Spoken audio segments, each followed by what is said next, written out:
You walk into a hospital room or the room of a person who is approaching their last days here on earth. The family is gathered and they are expecting you as the minister or pastor to say the right words, to read comforting scriptures, or even sometimes expecting you to say a breakthrough prayer for a miracle. You stand there, you look at the person who is approaching the end of their life, and you suddenly feel a pressure building up inside you. You don't want to disappoint the family, so sometimes you give in to that pressure and you quote from the Bible, or you use theological words, or say stories that may be totally unrelated to the situation. You may not have had this experience. I have had this experience. I have yielded into such expectation.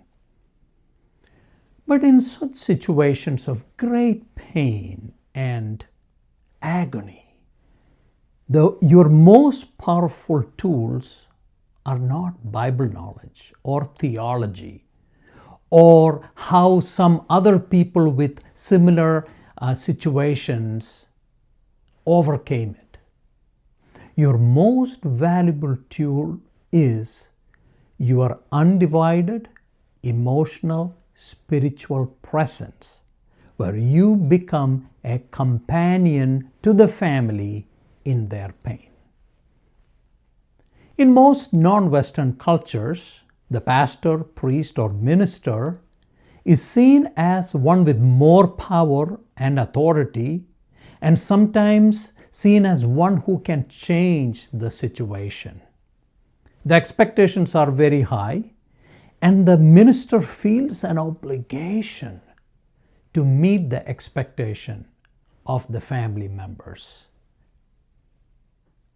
But we know that once a person falls into that trap of meeting all the expectations of the family, they have just emptied themselves out in meaningless ways.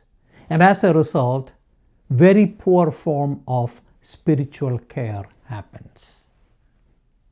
So it is very important in such situations to offer what is called the ministry of presence. Pastoral presence is the gift of offering oneself in the most scariest places of pain and suffering and despair. In the book of Philippians, Apostle Paul writes to the church in Philippi in chapter 2, and he describes the attitude of Christ and invites readers to follow that attitude.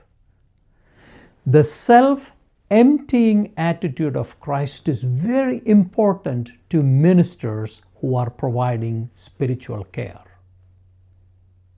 You and I, who are ministers and pastors, we have to empty ourselves from our preconceived notions about spirituality, illness, life, and death, and make ourselves fully available to spiritually and emotionally care for suffering family members.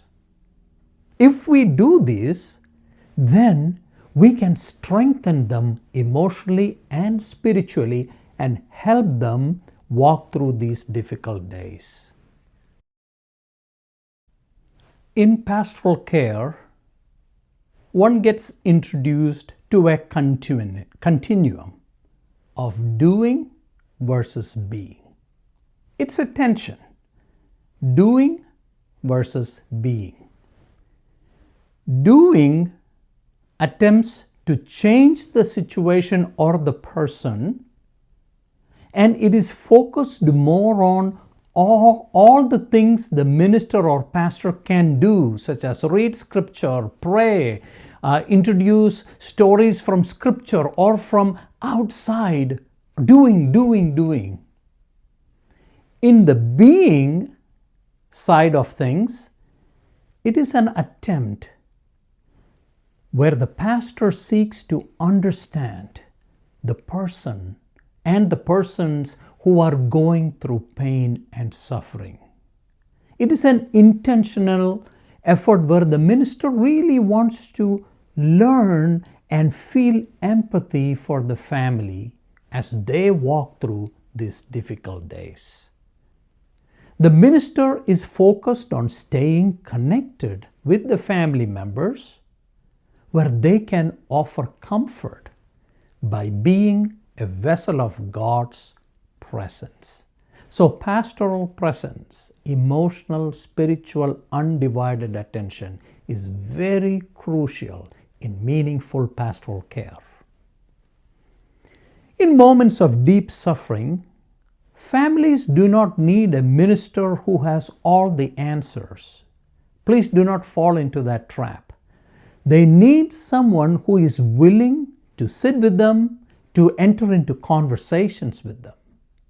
Your calm presence, attentive listening, and willingness to remain with them in silence often communicates far more than carefully chosen words. When ministers, pastors release the pressure to fix the situation, they become free to truly accompany the family in crisis spiritually and emotionally. In this space, prayer can arise naturally, scripture can be shared gently, and comfort can be offered in ways that are authentic and genuine rather than forced.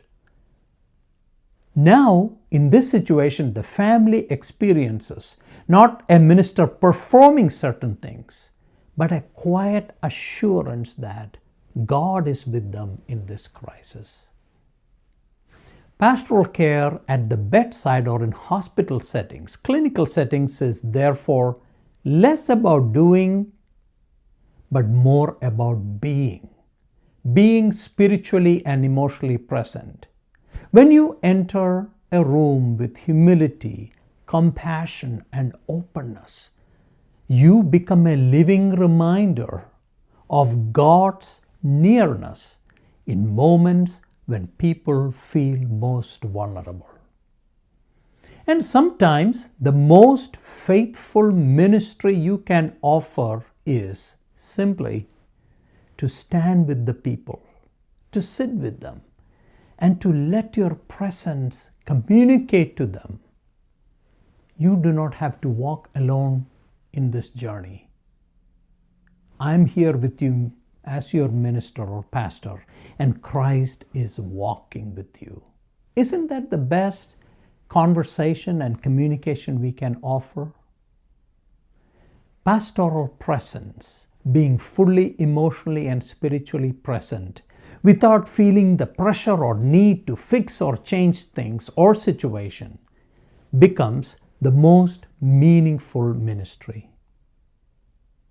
In the next session, we will consider active listening, a quintessential skill that is required in meaningful ministry. Until then, goodbye.